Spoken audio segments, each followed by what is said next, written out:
90% halos buong bansa nakakaranas ng maaraw at magandang panahon, pero alinsangan, iiral, lungsod pa rin ng Stanley.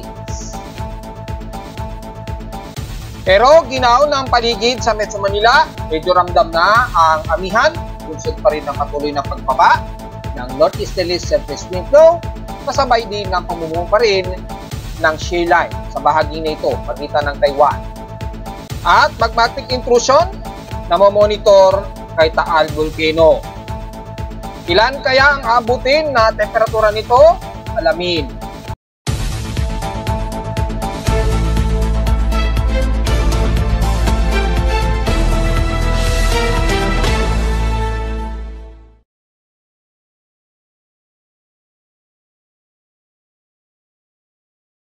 Hello, good morning mga folks. Welcome po muli sa ating daily weather bulletin at analysis para sa araw ng Miyerkules, November 20, 2024. Ang oras nating boss ngayong umaga ay alas 11:05 na ng umaga. Halos wala tayong ganap dahil halos moderate and fairly weather ang halos 90% ng buong bansa. So sinilip ko sa satellite imagery, halos wala tayong masyadong kaulapan sa halos buong bansa dahil na-clear out nitong Estelis ang halos buong kaulapan sa nalalabi ng bansa. At dahil sa patuloy pa rin ng Estelis, maghahalo po ang ginaw, init, at alinsangan na mararamdaman ngayon natin. So, most of moderate and fairly weather tayo. Kasabay din ng current conditions na mayroon tayong overcast and gloomy pa rin, especially sa hapon. Pero klaro ang himpapawid at ilan lamang na kaulapan. At base rin sa ating forecast storm prediction, in 3 days, makikita po mula ngayong araw hanggang bukas ay patuloy tayo makakaranas ng ganitong lagay ng panahon ha. So, magdala na lamang ng payong para sa ating sikat ng araw dahil kung titingnan natin sa current UV index, umaabot na sa index 10 ang UV, ultraviolet index. Delikado po yan. Asahan within 11 minutes, magkakaroon tayo ng sunburn. Yan po, base yan sa aking aparato sa Caloocan. Mataas ang ating current solar energy, so malakas-lakas ang konsumo ng mga solarista natin dyan. Maabot ng 714 watts per cubic meter ang nakukonsumong solar energy. So mataas-taas ang wattage na nasusuplayan ito. So sa current conditions, bukod sa overcast, klaro at gloomy, mostly mamayang hapon, pero fairly weather tayo almost.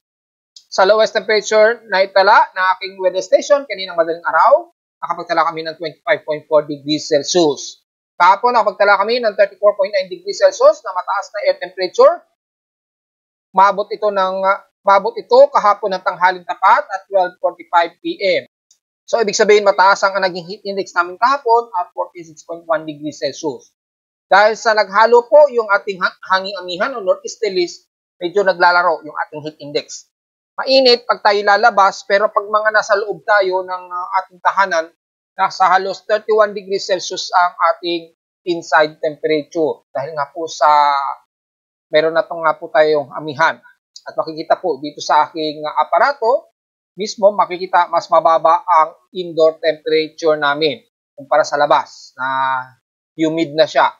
So kung tayo lalabas, mararamdaman pa rin natin yung alinsangan, pero pag nasa loob lamang tayo o indoors, ramdam na pa rin natin yung lamig sa paligid. Dahil yung daloy pa rin ng amihan, nagtatraverse pa rin. So medyo naghahalo. Kapag naghahalo, yan, madalas lumalabas yung ating mga sore throat, ganyan. So ingat na lamang mga kababayan na mag-catch cold kayo or yung magkaroon kayo ng biglang colds or sore throat dahil yung ganitong temperatura o naghahalo yung klima ng amihan at ng init ng panahon. Medyo bad news yan sa ating mga katawan. So, ingat na lamang po mga folks.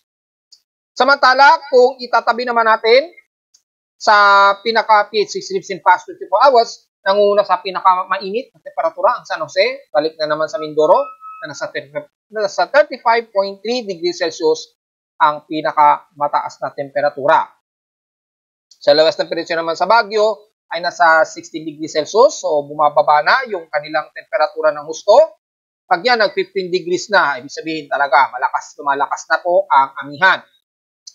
Sa Inulan naman, ang Calayan, Cagayan, nakaranas sila ng 58 mm na total rainfall at kasalukuyang wala kaming total recorded rainfall dito sa amin since kahapon or within 3 days. So wala. At dahil sa medyo maaraw tayo, asahan, medyo tumataas yung ating current CBI o yung Chandler Pi Index ha. So, bagamat moderate lamang ito, pero watch out dahil kapag mga ganitong magdi-December, tumataas na naman yung ating Pi Index. So, ingat na lamang po. Lalo na sa ating mga tahanan o mga establishmento na puro light materials ang ginagamit. Highly combustion ang sunog kapag tumataas yung ating CBI Fire Danger Index. Yung pong ibig sabihin niyan. Sa gustong makaalaman kung anong context nito, namomonitor ng PIMO Weather Monitoring System ang Chandler Index. Nagbabase yan sa pinaka-humidity sa paligid at kasabay ng mataas na temperatura. At kapag nagkakaroon ng accumulated na fire danger, tumataas kasi yung dryness, yung dryer ng level ng pinaka-humidity natin. Ibig sabihin po, bumababa yung ating outside humidity na at least mga 65%, bumababa yan below. Kapag ganun po, ibig sabihin, nagiging dry po tayo, tuyot. So, kung magsasampay tayo ng sinampay ngayon, mabilis po matuyo ang ating mga sinampay. Ganun po yun. At dahil tumataas ang dryness, dahil nga po sa pagdaloy nga po ng amihan, base dito sa aming outside humidity, makikita nasa 63% yung current outside humidity. So, tuyo. Halos tuyo tayo. Bumaba ito ng 7% since last hour. Same time, mataas ang ating atmospheric pressure at 1,010 hectopascals. Mabagal ang pagbaba nito since last hour. So, alam na natin, mataas ang atmospheric pressure plus mababang humidity o dry, ibig sabihin lamang malamig. Yes, mostly sa mga northern hemisphere, ganyan yan eh. Napakataas ng atmospheric pressure nila tapos yung outside humidity ang tuyo-tuyo, napaka-dry. Ganun po yun. So, yun po yung epekto niyan. Meaning, nandito na talaga yung ating hangi-amihan. Kaya lang, kapag sa umaga sa atin, maaraw, tumataas naman yung ating current CBI Fire Index. Ibig sabihin yung combustion na mabilis magkalat ang sunog, mabilis. Yan yung binabase ng ating Chandler Fire Index. Kasi ginagamit yan, lalo na sa ibang bansa, yung Chandler na yan. Dahil kapag nagkaroon ng wildfires, delikado. Lalo kapag kamalawakan ang nagiging sunog sa mga wildfires. Yan. Ganun po ang silbi niyan. Kaya ginagamit po nating basihan pagka tumataas yung ating fire combustion sa Pilipinas. Samantala, meron tayong volcanic thermal alert status, bagamat moderate, si Taal Volcano. So, silipin natin yung status niya. Latest para kay Taal, well, as of para ngayong araw, pero kahapon ang recorded nito, wala raw na itala na volcanic earthquakes. Bahagyang mataas ng konti yung kanilang SO2 emission since November 18. So, mga 3 days ago. 4,727 tons a day po. Mababa naman, weak naman ang kanyang emission daw. So, base kay P-Box, wala naman daw na italang mga volcanic at ilang mga possible emission. Pero meron tayong na-detect na thermal anomaly. Yan ay base sa MODIS ng Miroba. So, nasa 21 megawatts po yan, yung variable radiated power. Kung sinabing variable radiated power, yun yung nasasagap ng satellite na temperatura na mula sa pinakabunganga ng isang bulkan. Kaya makikita po sa infrared dito, puti. Yan yung nakikita ng satellite. At dahil mataas po yung intrusion, kung titingnan natin sa pinaka-detail ng MODIS, makikita po na yung pinaka-direct detection point, mataas ang confidence, 92%. Ibig sabihin lamang po, mayroong possible o mayroong pag-angat ng pinaka-magmatic intrusion sa pinakabunganga. So sa mga kabatang natin, medyo silip-silip muna tayo kay Taal dahil may na-detect na medyo fire detection footprint or possible magmatic intrusion. Yung ibig sabihin, yung magma sa pinaka-magma chamber, ay medyo umaangat siya o tumataas papunta sa pinakabunganga ng bulkan. So, yung pang ibig sabihin yan. Dahil po dyan, medyo bantayin po natin, lalo na sa mga kabatang natin dyan sa Batangas, medyo tingnan po o pagsilip na lamang po ang behavior ng ating bulkan dyan. Dahil may nadedetect nga po na magmatic intrusion. So, nasa brightness of 331.58 Kelvin ang base sa detection ng Centroid ng MODIS. Yan. Pero mapapansin nyo, mataas po yung confidence niya na umaabot ng 90%. Taas. Mataas yung confidence of accuracy ng detection. Taas na sa 90%. So, pakisilip na lamang mga kabatang kung normal pa itong si Taal Volcano. At samantala, kay Canlaon, silipin din natin dahil mas aggressive ito o mas unrest. Since ngayong araw, so kahapon po ito, ay nakapagtala sila ng 16 volcanic earthquakes, 7,561 tons a day. So malakas po yung buga ng pusok kay Canlaon. So kahapon pa po ito. So mas latest ang monitoring nila kay Canlaon. Sana kay Taal ganun din po, no? Very latest yung kanilang monitoring. Hindi dito sa mga personal ni PBOX sa may Canlaon ay very latest ang kanilang report. So 16 volcanic earthquakes, 7,565 tons a day ang buga ng SO2 emission ni Canlaon. So medyo masama ito ng konti dahil mataas ang kanyang pagbuga ng SO2. Magmas na lamang po tayo sa mga kababayan natin dyan sa paligid ni Bulkang Canlaon at inflated, patuloy na inflated o namamaga ang bunganga ni Canlaon. So kitang-kita naman sa satellite imagery kung gaano ka-aktibo na yung pinakabutas niya, yung pinakabunganga. So yun lang po, pinaka-latest natin at so far, kung titingnan natin yung volcanic cloud imagery, bibilisin natin, so far hindi naman masyado malakas, kabilang na kay Canlaon. Despite na mataas na nasa 7,000 mahigit ang SO2 emission. Wala namang na-detect dito within past 24 hours. Base na rin kay CMMS. So, tingnan natin. Kasi yun yung recording ni PBOX eh. Pero wala namang nakikita sa satellite na mataas na SO2. Hindi na-detect dito yung cloud height niya at least. So, baka mababa lamang yung pag-angat ng pinaka-emission ng kanyang SO2 plumes. So, wala na kasing nadedetect sa CMS, dust o cloud height. Sa high tide and low tide status, so far, nasa minimum low po tayo. So, dyan sa may bandang extreme lunar zone, agamat nasa at least 1.25 meters pa rin ang taas na alon. Pero, unti-unti nang kumakalma yung daloy dyan. Pero dahil sa malakas po, yung daloy din ng easterlies at yung northeasterlies sa wind flow, medyo mataas pa rin ang pag-alon dyan sa may bandang extreme northern Luzon sa baybayin, lalo na sa may bandang Batanes, Cook Islands at Ilocos Norte hanggang La Union. So, kung maaari, alalay lang po kung kailangan nyo pong pumalaot ngayon. At sa may silangan naman ng extreme northern Luzon, ganun din, bahagya. Medyo naglalaro lamang yung likot ng alon dyan o yung spelling. So, medyo alalay na lamang po sa mga papalaot ngayong araw. Medyo mataas ang gale warning. I-check nyo na lamang din kay Pag-asa dahil base rin sa aking monitoring dito, ganun din ang naka-indicate. Mataas din ang ating gale warning, ha? So, take note yan mga folks. Sa ating almanac, sumikat ang haring araw kaninang 6 o'clock AM at inasang lulubog ito mamayang 5:23 PM. So, makikita nyo, ang haba na po ng oras natin ng gabi, no? So, kung sisilipin natin, 11 hours and 24 minutes po yung sunlight lamang natin ngayong araw. So, mas maikli siya ng 31 second na. So, almost napaka-ikli ng oras natin ng daylight. Mas mahaba na yung night time. Yung daylight natin, 11 hours and 24 minutes na lamang. So, halos 30 minutes na, o mahigit 30 minutes ang haba ng gabi. Kaya yung ating almanac, 6 o'clock AM na ang moonrise, ang sunrise. Then, maaga agad siyang lulubog at 5:23 PM. Aga, madilim na yan dito sa amin sa Caloocan.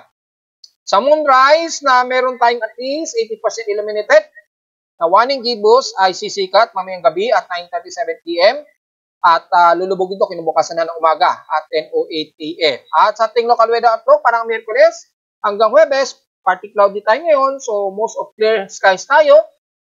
At yung mga pag-ulan sa iba't ibang panig ng bansa, mostly isolated lamang, maliliit na tsansa ng pag-ulan ang aasahan.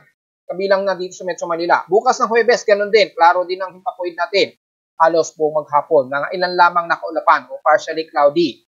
Highest and lowest temperature expected, naglalaro 32 degrees Celsius, and lowest temperature expected ay nasa 24 to 25 degrees Celsius.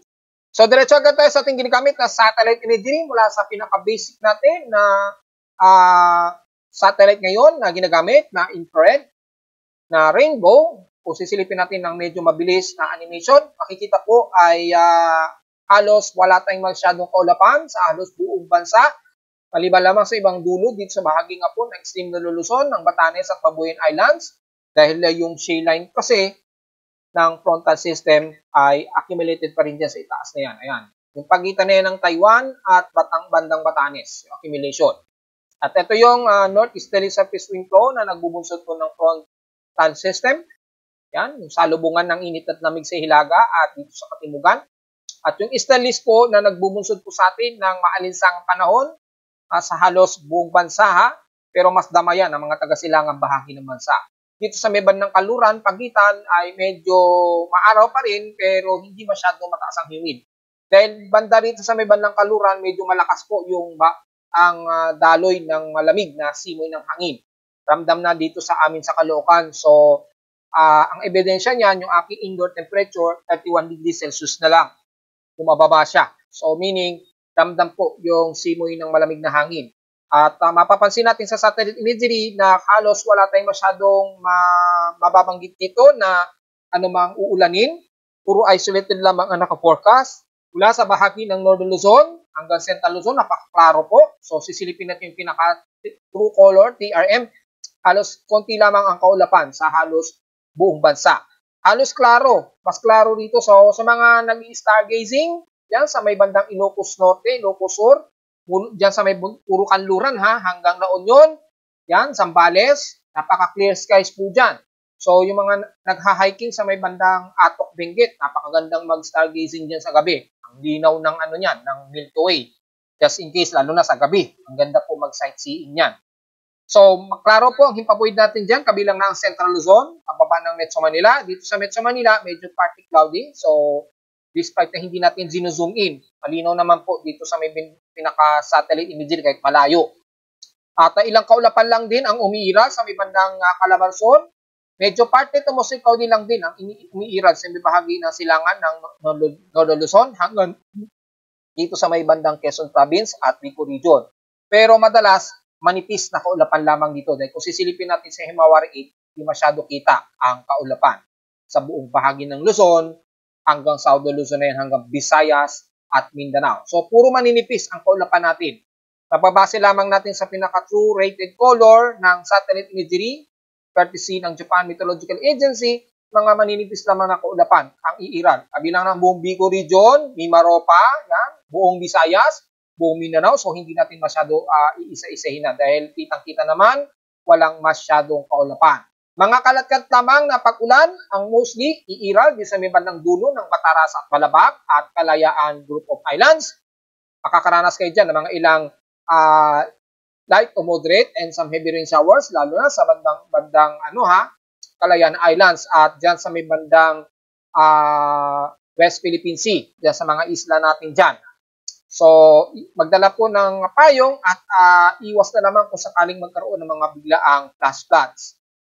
At mula naman sa bahagi ng kanluran ng Zamboanga Peninsula, na masyadong kaulapan, so mas mainit at maalinsangan din kayo dyan, especially ng mga taga bahagi ng buong Mindanao. So kung sisilipin natin yung pinaka-world state map natin, yan, so halos buong bahagi nga po ng Mindanao, mapabukid nun man yan, North Cotabato hanggang Davao Oriental and the rest ng Misamis, yan, Surigao Region. So wala tayong magiging komento. Mga ilan lamang nakaulapan at mga ilang light rain showers ang medyo iiral sa baybayin ng bandang Davao de Oro area. At dito sa bandang Katimugan bahagi ng Davao Occidental at Davao Oriental. Pero rest ng Mindanao, wala po tayong magiging comment dahil talagang napaka-linis at wala masyadong kaulapan ang nakikitaan tayo dito. So malinaw lamang na wala tayong masyadong magiging ganap at puro easteries lamang ang mararamdaman natin at yung daloy ng lamig na simoy ng hangin sa northern at extreme northern Luzon. At dahil wala naman na tayong magiging o binabantayang bagyo so far, base sa ating computer-generated tropical cyclone sector, under dissipation na ngayong araw itong si dating bagyong Pepito. So tropical depression na lamang po siya at nandito na sa may bandang baybayin ng Vietnam na, yung pinaka-tropical depression niya. Yan, yung range niya sa may bandang Danang, Vietnam na lamang siya. At wala po tayong inaasahang bagyo na o anumang active na low pressure area na aasahan sa loob ng 3 o hanggang 4 na araw po mula ngayon.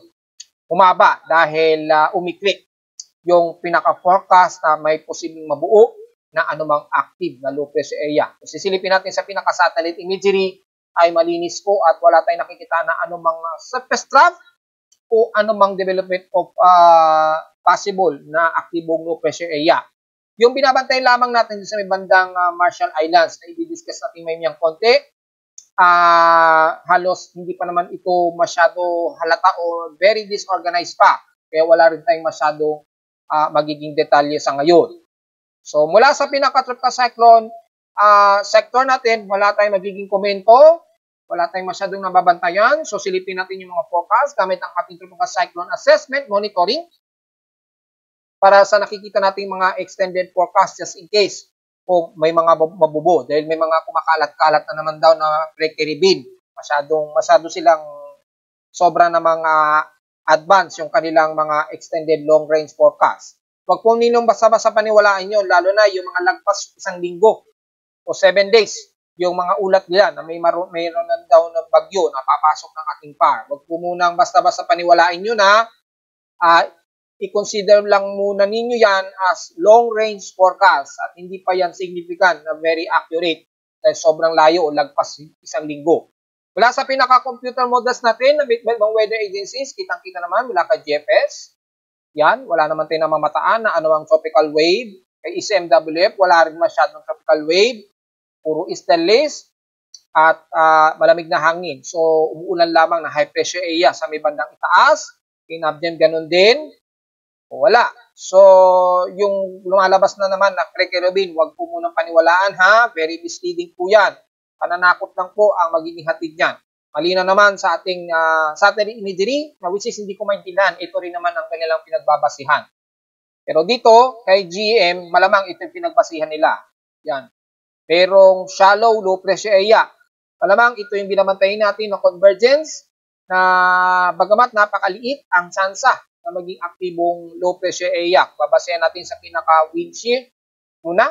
Sisilipin natin kung probability mataas ang kanyang favorable. O, dito malinaw, hindi naman masyado o napaka-unfavorable pa yung paligid dito sa may bandang Marshall Islands. Pero dito sa may halos mid-Pacific, medyo may series of shallow circulation dito. May bumababang atmospheric pressure dito. Kaya lang, humaharang yung pinaka-mainit na temperatura dahil malakas pong hangin dyan sa may pinaka-easterly trade winds. Yung tumutulak sa mga low pressure systems dyan. So, minsan, may nabubuong low pressure pero sumasabog siya kapag sobrang tulak sa kanya ng easterly trade wind. Medyo warmer po kasi yung temperatura at naipaliwanag na natin yan.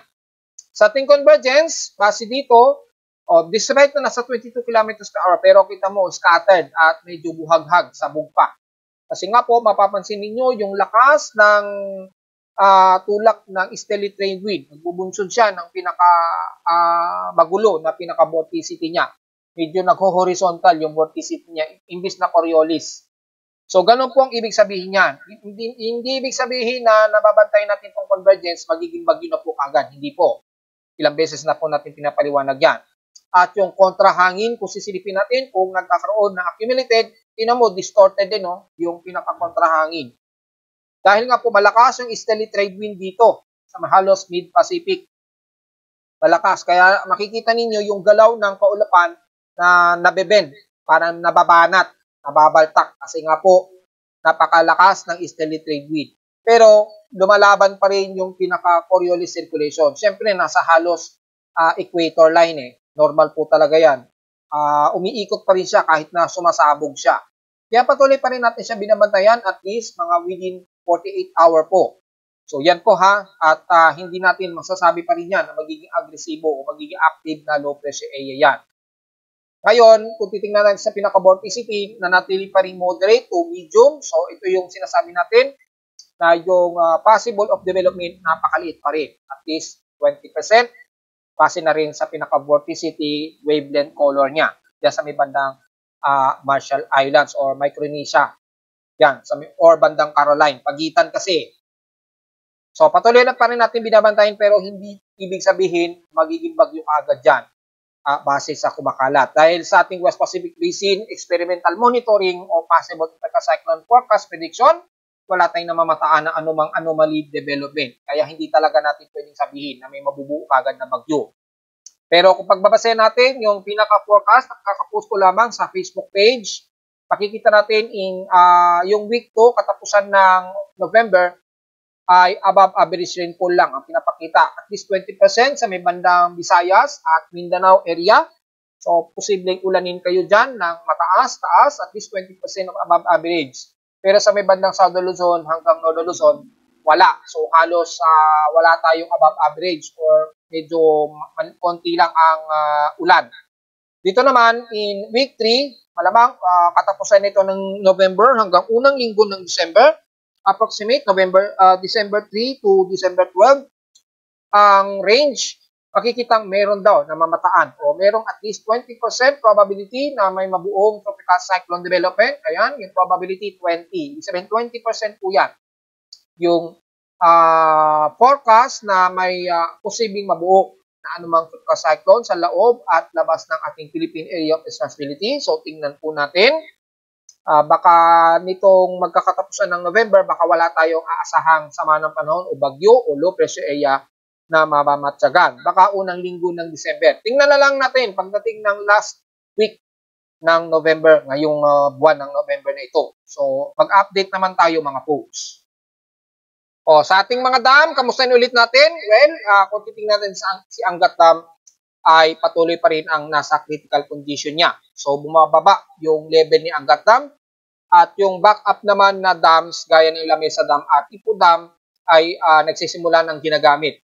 So, yung kay Angat Dam, critical at yung ginagamit natin ngayon, probably dito sa Luzon, ang Ipo Dam at Lamesa Dam as backup ni Angat Dam. And the rest, Boracay, Ambuklao, Binga, ay patuloy pa rin na nakabukas ang mga gate nila ngayong araw. Yan.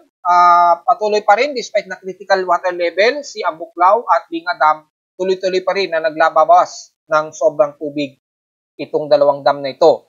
Pero si San Roque ay patuloy pa rin ang pag-apaw o overflow ng kanyang water reserve pero walang gate na nakabukas. So, bakit nakasara? So, no idea po tayo dyan. Yun lamang ang binabase natin dahil 1.57 ang naging deviation o yung sobrang level o sobrang apaw ng kanyang dam reserves. Sobra siya. Sobra-sobra sa mahigit 1 meter ang apaw ng kanyang tubig sa dam ni San Roque. Si Magat Dam naman ay patuloy pa rin na nakabukas. 6 ang gate na nakabukas pa rin despite na critical level si Magat Dam. So, hindi natin alam kung bakit ganito yung sistema ngayon ng hydrological section ni Pag-asa na critical yung mga water level pero patuloy pa rin na nagbabawas ng tubig. So, no idea tayo kung bakit. Pero malinaw, si San Roque ay overflow pa rin siya pero walang nakabukas na gate. So, wala tayong idea kung bakit. At least, makikita ng mga kababayan natin kung anong nagaganap ngayon sa latest report ng Hydrological Center ni Pag-asa. So, mula sa pinaka water dam levels natin for the month of November, yan, parehong critical ang level mula kay Angat Dam at Magat Dam, yan, halos stationary, walang recovery. Ito, si Magat Dam kahapon, medyo nakarecover siya, pero ngayon, balik uli sa critical level. So, naglalaro. Kasi nga, patuloy na nag-release ng sobrang tubig itong si Magat Dam ng mahigit 7 meters na nga ang inirelease niya. 4 na gates ang nakabukas sa kanya. At sa itaas naman, 2 gates ang nakabukas. So, no idea tayo kung bakit patuloy pa rin silang nagre-release ng sobrang tubig. So, sila na lamang kung makakasagot niyan. Ang tanging masasabi lamang natin, ito po yung status nila, despite na critical level si Ambuglao, Binga, at Magat Dam, nakabukas at nagre-release sila ng sobrang tubig pa rin mula sa mga dams na ito. Samantala, sa Ulapindol, so far, malinis naman ating seismograph. Wala naman tayong masyadong na-detect na medyo malakas-lakas, di gaya kahapon. At least nagkaroon tayo ng at least magnitude 5 na pagyanig. At kung titingnan agad natin sa ating latest mula sa data PDP box, mula kaniyang 12 AM, wala naman tayong bagong may pasok o bagong detection na magnitude 4 pataas at kukunti pa lamang yung mga significant earthquakes. Anyway, in-update ko na rin yung aking International Seismic Network. Yan. Latest na siya. So, mas okay na to. Mas improve na rin siya. Yan. Unti-unti, ina-update po natin yung ating mga webpage dahil nga po si Google Maps ay nagpapabayad na ng kanilang API services. So, unti-unti, nililipat ko na yung mga programmings natin para mawala yung pinaka-watermark. Siguro yung sa satellite imagery natin ang i-retain kasi wala pa tayong mahanap na pinaka-compatible na map para sa mapa ni Japan Meteorological Agency. Actually, pati kay Pag-asa, kaya lang sinatsaga muna natin dahil walang compatible maps. Anyways, nililipat natin at makikita natin sa pinaka-International Seismic Network. Wala naman din tayong na-detect dito na malakas-lakas na pagyanig din. Kasi dito, magnitude 3.5 lamang ang pinaka-latest. Kahapon, meron tayong mataan na at least magnitude 5 dito sa may bandang katimugan nga po ng Governor Generoso. Yan.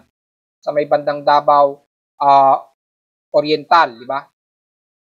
Yan. So, kahapon po yan. Pero, kay P-Box kahapon, dinigrade ni P-Box. Naging magnitude 4.7. And then, nagkaroon ng aftershocks. Binawi rin kaagad. Ayan, oh. Binalik din. Pero, dalawa yan eh. Ito yung isa. If I'm not mistaken. Asan yung isa? Wala. Ito yun. Binalik ni P-Box. Kahapon kasi dinigrade nila eh. Ngayon, binalik po nila. So, balik sa may magnitude 5.0 tayo na lindol. Ito yun kahapon, no? 4:34 PM po ito. Pero yung nauna kasi, dinigrade nila eh. Ito yata yun. Yun. Hindi, matagal na po ito eh. So, ang alam ko lang talaga, ito yung dinigrade nila supposed to be kahapon. At binalik po nila sa magnitude 5.2. Kaya sa may bandang southeast ng Don Marcelino, Davao Occidental. So, ito yung pinaka-reference point ni P-Box. Pero ang reference point po dito sa may bandang Davao Oriental sa Governor o south ng Governor Generoso. So, yun po ang pinaka-huling magnitude 5 na naitala natin. Pero ngayong araw, wala po tayong namataan na kahit magnitude 4.0 pataas na na-detect mula sa data feed ni P-Box. So, silipin natin yung pinaka-historical earthquakes. For the month of November, ito, nililipat ko na rin yung programming nito para mawala yung watermark na yan. Ililipat natin unti-unti. So, for the month of November, nasa total of 581 earthquakes po tayo. 554 dito is magnitude 2.0 pataas, 26 sa magnitude 4.0 at isang magnitude 5.0 pataas, which is yung huli nating nireport dyan sa may bandang Don Marcelino. So, yun po yung pinaka-latest natin na total earthquakes. Nasa 581 lamang ang total earthquakes natin so far. Pagkakatapusan na po ng month of November at nanatiling mababa pa rin o konti pa lamang ang total earthquakes natin ngayong buwan. So, maganda-ganda na rin o magandang balita na rin yan at isa pa lamang ang naitala nating magnitude 5 dito sa may bahagi nga po ng Davao Occidental or south ng Davao Oriental. So, yun lang po pinaka-latest natin. At narito naman ating 3-day to 8-day weather forecast para sa araw ng November 20, 2022.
At hanggang dito na lang po ating Daily Weather Bulletin at Analysis para sa araw ng Miyerkules, November 20, 2024. Huwag pong kalilimutan na mag-like, share, and subscribe po sa ating YouTube channel at visit lamang anytime sa ating website na www.timoweather.com para sa iba pang detalye na gusto nyo malaman na hindi natin isama ngayong umaga at ngayong tanghali since wala naman tayo masyadong ganap at alos yung weather systems natin medyo comfortable naman kahit papano.